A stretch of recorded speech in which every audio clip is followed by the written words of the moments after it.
अगली सुबह मानव के विला में हर रोज की तरह सिया जल्दी उठकर अपना वर्कआउट कंप्लीट करती है। नहा धोकर ब्रेकफास्ट के लिए आ जाती है। इस वक्त वह थोड़ी एक्साइटेड लग रही थी। उसे बस एक चीज का इंतजार था, वह था उसका सरप्राइज गिफ्ट। तभी माना भी नहा धोकर ऑफिस के लिए एकदम तैयार होकर नीचे आ जाता है। उसने इस वक्त ब्लैक कलर का बिजनेस सूट पहना हुआ था और हमेशा की तरह ऊपर से लेकर नीचे तक मानव बजाज एकदम परफेक्ट लग रहे थे। वह शान से कदमों से चलकर डाइनिंग एरिया में आकर अपनी कुर्सी पर बैठ जाता है। सर्वेंट जल्दी जल्दी उसे ब्रेकफास्ट सर्व करते हैं।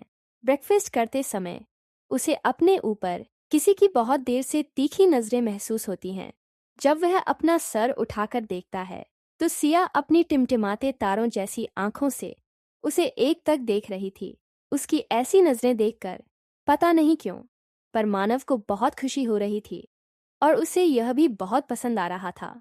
वह शांति से नाश्ता करते हुए कहते हैं, अपना ब्रेकफास्ट खत्म करो।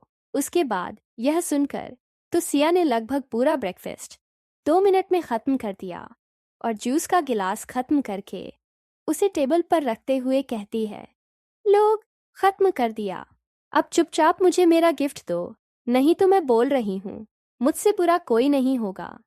यह सुनकर और उसकी हरकतें देखकर मानव निराशा में अपना सर नाम ही लाता है और अपना ब्रेकफास्ट खत्म करने के बाद सिया को हाल में लेकर आ जाता है। जब वह वहां जाती है तब दिखती है कि वहां पर कुछ रखा है।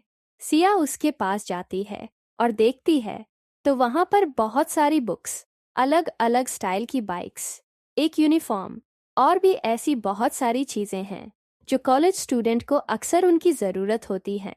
उन सभी चीज़ों को देखने के बाद वह एक बार उन सब चीज़ों को देखती है, फिर मानव को देखती है, फिर सभी चीज़ों को देखती है, फिर मानव को देखती है। ऐसी बहुत बार मुंडी खिलाने के बाद वह कहती है, अरे ऐसे क्यों, डर कर देख रही हो? तब सभी के चेहरे पर मुस्कुराहट आ जाती है। उसे थोड़ा थोड़ा समझ आ रहा था, लेकिन जब मानव ने उसकी इतनी क्यूरियोसिटी देखी तो उसने कहा, रात को प्रिंसिपल ने ईमेल भेजा था, उसमें तुम्हारी एग्जाम का रिजल्ट था।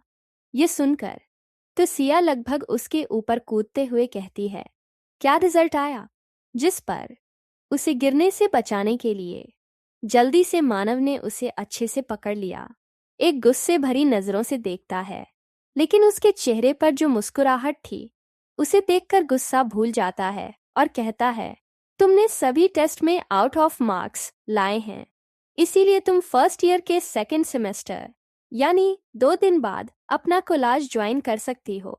यह सुनकर सिया इतनी खुश हो गई कि वह कुत्ते कुत्ते पूरा घर घूमने लगी और फिर आखिर में आकर सीधा मानव पर कूदकर उसे कसकर गले लगा लिया। वह इतनी खुश थी कि बेचारी ने खुशी के मारे मानव के गाल पर किस भी कर दिया, जिसकी वजह से मानव की आंखें बड़ी हो गईं, दिल की धड़कन तेज हो गई, कान लाल हो गए और बाकी सब सदमे में आ गए।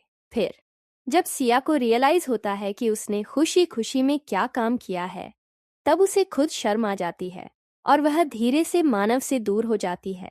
पर मानव ने उसके लाल गाल और चेहरा देख लिए थे, लेकिन वह कुछ नहीं कहता।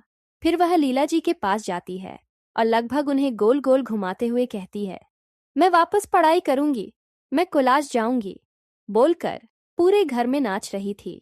वही उसे इतना खुश देखकर वहां खड़ा हर कोई खुश था।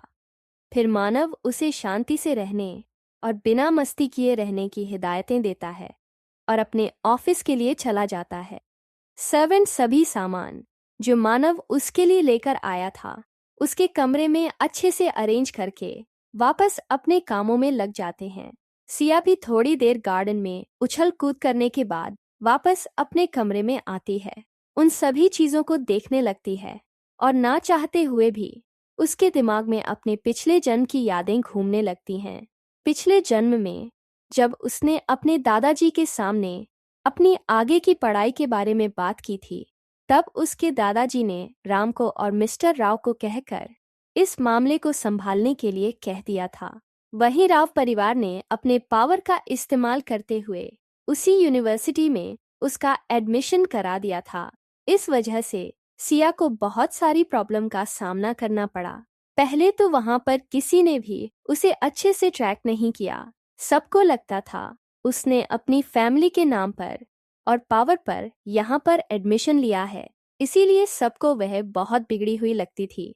साथ ही जिस क्लास में वह पढ़ती थी उसी क्लास में रागिनी पढ़ती थी। रागिनी ने पूरे क्लास को उसके खिलाफ भड़का दिया था और साथ ही स्कूल में उसके बारे में बहुत सारी अफवाहें भी फैला दी थीं, जिसका सीधा सीधा असर सिया पर हुआ और इस वजह से उसका पढ़ाई में बिल्कुल भी ध्यान नहीं लगता था और उसके हमेशा रागिनी से कम मार्क्स आते थे और इस वजह से उसे परिवार में भी हमेशा कुछ ना कुछ सुनना पड़ता था। उसके लिए वह कॉलेज लाइफ बिल्कुल आसान नहीं थी।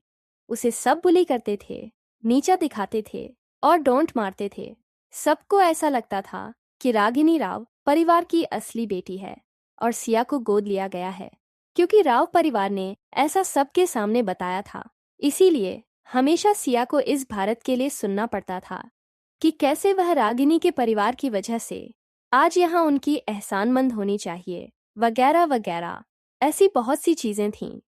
और रही बात स्कूल यूनिफॉर्म की, बुक्स की, टैक्स की, तो मिसेस राव ने सिया के लिए नया चीजें लाने से अच्छा रागिनी की पुरानी चीजें उसे दे दी थीं। इस वजह से भी सिया का बहुत बार मजाक उड़ाया गया था। भले ही सिया यूनिवर्सिटी में पढ़ती थी, लेकिन उसका कभी कोई फ्रेंड नहीं बना था और कोई उससे दूरी बनाए रखता था। यह सब सोचकर सिया की आंखों में रागिनी के लिए एक अलग ही नफरत दिख रही थी। सिया उन सब चीजों को देखते हुए कहती है, इस बार सब बदलेगा, क्योंकि इस बार खुद सिया बदली है। तुमने जो मेरी इंसल्ट की है ना, उसका हर एक चीज का हिसाब लूंगी मैं, बस तुम इंतजार करो। वही राव परिवार अपनी सारी ताकत लगाकर बेल तो नहीं दिला पाए, पर उन्होंने मिसेस राव को एक अलग जेल में रखने के लिए इंतजाम कर दिया था, क्योंकि उन औरतों ने मिलकर मिसेस राव की बैंड बजाकर रखी थी। 2 दिन कैसे बीत गए पता ही नहीं चला। आखिरकार मिसेस राव को छोड़ दिया गया और सिया का भी यूनिवर्सिटी जाने का समय आ गया। अभी रात के 8:00 हुए थे। अगले दिन सिया को यूनिवर्सिटी जाना था। उसका यूनिवर्सिटी का पहला दिन था कल, इसीलिए वह बहुत एक्साइटेड थी। आज मानव को आने में देर होने वाली थी और इस बारे में उसने पहले ही बता दिया था।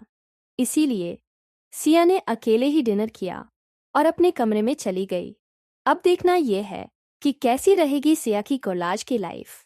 क्या जो पिछले जन्म में हुआ था वह इस बार भी होगा, या सिया सब कुछ बदल कर रख देगी और अपनी इतनी बड़ी इंसल्ट का क्या मिसेस राव लेंगी, बदला लेंगी, या अपनी गलती का एहसास होगा उन्हें।